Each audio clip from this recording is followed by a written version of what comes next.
दोस्तों भारत में जैसे बजट इकोनॉमिकल की बात करते हैं वैसे सब लोग के कान खड़े हो जाते हैं। अब हर कोई चाहता है कि बजट में अगर कोई चीज अच्छी मिल रही है तो उसको कौन ही छोड़े, कौन ही टेस्ट करना ना चाहे। तो ऐसे में अगर ईवी इंडस्ट्री में देखोगे तो बहुत सारे गाड़ियां आजकल बजट इकोनॉमिकल में आ जाती है। ये कुछ गाड़ियां हैं जो बजट इकोनॉमिकल में आती है, बट इन सब में से ओला की जो गाड़ी है वो काफी ज्यादा डिमांडिंग है। लेकिन जरूरी नहीं है कि हर कोई ओला की गाड़ी परचेस करे, किसी किसी को दूसरी कंपनी की गाड़ी भी काफी ज्यादा पसंद आती है। कुछ लोग तो ऐसे भी है वो चाहते हैं कि एक ब्रांडेड, एक नोन कंपनी से अगर गाड़ी लिया जाए तो ज्यादा बेटर है, क्योंकि वो ज्यादा अच्छी सर्विस प्रोवाइड कर पाएगी। ऐसे में देखा जाए तो आईसी इंजन की जो कंपनियां हैं जो काफी समय से इंडिया में और काफी ट्रस्ट बिल्ड कर चुकी है, उनकी जो इलेक्ट्रिक व्हीकल आती है उस पे लोगों का ज्यादा अभी फोकस आ रहा है, क्योंकि कंपनियों ने कुछ वेरिएंट्स ऐसे लॉन्च किए जो कि बजट इकोनॉमिकल आते हैं। बजट मतलब अंडर 1 लाख। जैसे रिसेंटली बजाज कंपनी ने चेतक 2901 लॉन्च किया है, और उससे पहले टीवीएस कंपनी ने iQube का 2.2 किलोवाट आवर बैटरी पैक वाला गाड़ी लॉन्च किया है। अब ये दो गाड़ियां हैं जिसकी तरफ आप जा सकते हैं जो अंडर 1 लाख आती है। अब ये दो गाड़ियों में से भी अगर आपको कंफ्यूजन है कि कौन सी गाड़ी हमें लेना चाहिए, तो आइए इस वीडियो में थोड़ा सा इसके बारे में विस्तार में बताता हूँ। बजाज कंपनी की बात करें या बजाज चेतक 2901 की बात करते हैं या TVS iQube 2.2 kilowatt hour battery pack की बात करते हैं, तो दोनों गाड़ियों की जो डिजाइन है वो ऑलमोस्ट एक फैमिली ओरिएंटेड जैसी गाड़ी है। दोनों ही रेट्रो क्लासिक लुक के साथ आती है। लुक एंड फील भी काफी अच्छी लगती है, और घर के किसी भी मेंबर को अगर आप देना चाहते हो या किसी भी मेंबर को वो गाड़ी चलानी है तो उसके ऊपर आराम से सूट कर जाएगी। तो डिजाइन बहुत अच्छा है दोनों गाड़ियों का। सेकेंडली, दोनों गाड़ियों का अगर मैं प्रैक्टिकलिटी की बात करता हूँ, दोनों में आपको फ्लोरबोर्ड अच्छा मिलता है, अच्छा खासा स्पेस मिलता है। इवन अंडर सीट स्टोरेज की बात करते हो तो यहाँ पे टीवीएस का जो अंडर सीट स्टोरेज है वो थोड़ा सा बेटर है, 30 लीटर का देखने को मिलता है। वही बजाज का आपको मिलता है सिर्फ और सिर्फ 18 लीटर का आपको अंडर सीट स्टोरेज। तो यहाँ पे मैं बोलना चाहूंगा कि यस, टीवीएस एक साइड आगे हो जाता है। मोटर की बात करते हैं तो एक जगह आपको मिलता है BLDC मोटर और एक जगह मिलता है आपको PMSM motor, side mounted motor मिलता है। दोनों की जो स्पेसिफिकेशन है वो मैं आगे बताता हूँ। सस्पेंशन ड्यूटीज की बात करते हैं तो दोनों गाड़ियों में जो सस्पेंशन ड्यूटी है काफी डिफर है। टीवीएस की तरफ देखते हैं तो यहाँ पे आपको फ्रंट में डुअल सस्पेंशन एंड रियर में भी आपको डुअल सस्पेंशन मिलता है, बिकॉज यहाँ पे रियर में BLDC मोटर है। इसी कारण से मोटर के बारे में मैंने पहले बात की। बजाज की बात करें तो यहाँ पे थोड़ा सा बेटर देखने को मिलता है, थोड़ा सा लुक एंड फील ज्यादा बेटर है, क्योंकि यहाँ पे फ्रंट में सिंगल सस्पेंशन है एंड रियर में भी आपको सिंगल मोनोशॉक सस्पेंशन मिलता है, और ये सिंगल स्विंग आर्म के साथ आती है। अब दोनों ही गाड़ी में आपको फिजिकल की मिलती है। पहले बजाज की इसमें देखोगे तो फॉब की आता था, बट वो फॉब की हट चुका है, अब फिजिकल की आ चुका है। और एक और चीज, बजाज की गाड़ी में आपको फ्रंट फेंडर के जस्ट पीछे एक अच्छा सा ग्लव बॉक्स मिलता था, वो चीज भी हट चुकी है। तो आपके पास सिर्फ और सिर्फ 18 लीटर का बूट स्पेस मिलता है। मोटर की बात करते हैं तो देखो, मोटर में ज्यादा कोई डिफरेंस नहीं है। अगर बजाज चेतक की बात करते हो तो यहाँ पे 4.2 किलोवाट का मोटर दिया है, वही टीवीएस iQube 2.2 किलोवाट और बैटरी पैक में आपको मिलता है 4.4 किलोवाट का पीक पावर। टॉप स्पीड दोनों गाड़ियों में अलग अलग है। टीवीएस iQube में आपको मिलता है 75 किलोमीटर पर आवर की टॉप स्पीड, वही बजाज चेतक 2901 में मिलता है 63 किलोमीटर पर आवर की टॉप स्पीड। यहाँ पे टीवीएस थोड़ा सा बेटर है। बैटरी कॉन्फ़िगरेशन की बात करते हैं तो यहाँ पे आपको मिलता है बजाज चेतक में 2.88 किलोवाट आवर बैटरी पैक, और वही टीवीएस में 2.2 kilowatt hour battery pack. TVS में लगभग आपको 75 किलोमीटर की रेंज मिलती है एंड चेतक में 123 किलोमीटर की IDC रेंज। लेकिन ये IDC रेंज है, एक्चुअल रेंज इससे कम होगी, लगभग 100 किलोमीटर के आसपास आपको मिल जाएगी। इससे कम भी मिल सकती है, डिपेंड करता है कि आपकी राइडिंग कैसी है। दोनों ही गाड़ियों में आपको दो मोड मिलते हैं, इको एंड स्पोर्ट्स मोड आपको बजाज चेतक में और इको एंड पावर मोड आपको टीवीएस iQube में। हालांकि टीवीएस iQube में आपको मिलता है TFT स्क्रीन 5 इंच का, बट वो कोई टच नहीं है, बट उसमें टर्न बाय टर्न नेविगेशन है। वही बजाज चेतक में आपको एक सिंपल सा डिस्प्ले देखने को मिलता है, डिजिटल डिस्प्ले मिलता है, और इसमें अगर आपको कनेक्टिविटी चाहिए उसके लिए आपको 3000 रुपए एक्स्ट्रा देना पड़ेगा, जिसके लिए टेक पैक आपको लेना पड़ेगा। और हाँ, रिवर्स मोड की बात करते हैं तो अगर एकदम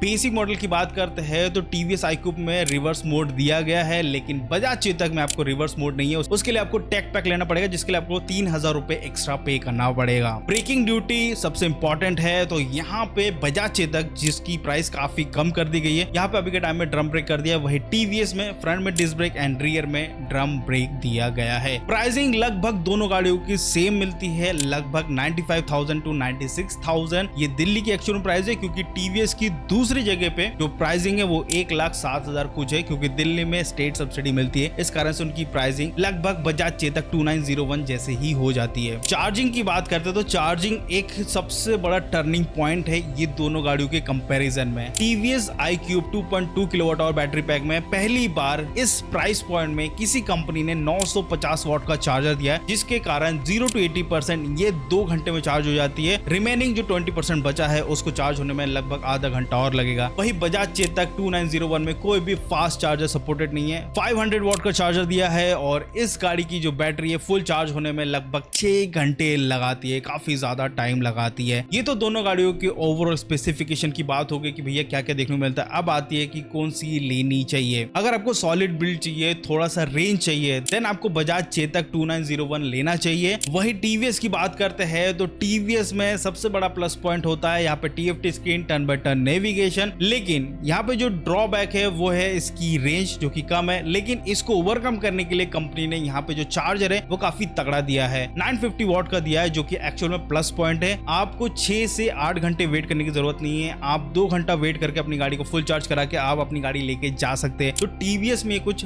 बेनिफिट होता है। दोनों फैमिली ओरिएंटेड गाड़ियां है, दोनों की आफ्टर सेल सर्विस काफी अच्छी है। कहीं कहीं पे वर्कशॉप पे आफ्टर सेल सर्विस दोनों की ही बेकार है, लेकिन मैक्सिमम जगह दोनों की आफ्टर सेल सर्विस अच्छी खासी है। ओवरऑल देखा जाए तो दोनों गाड़ी अपनी जगह में सही है। अगर आपको fit and finish long term के हिसाब से सोच रहे हो तो फिर आपको बजाज चेतक लेना चाहिए। अगर आपको जल्दी से फास्ट चार्जिंग चाहिए देन आप टीवीएस लेना चाहिए। दोनों गाड़ियों की जो वारंटी ऑलमोस्ट सिमिलर देखने को मिलती है। तो दोस्तों यही कुछ वीडियो था। वीडियो अच्छा हो तो प्लीज लाइक शेयर सब्सक्राइब जरूर कर देना। मिलते हैं अगली वीडियो में, बाय बाय।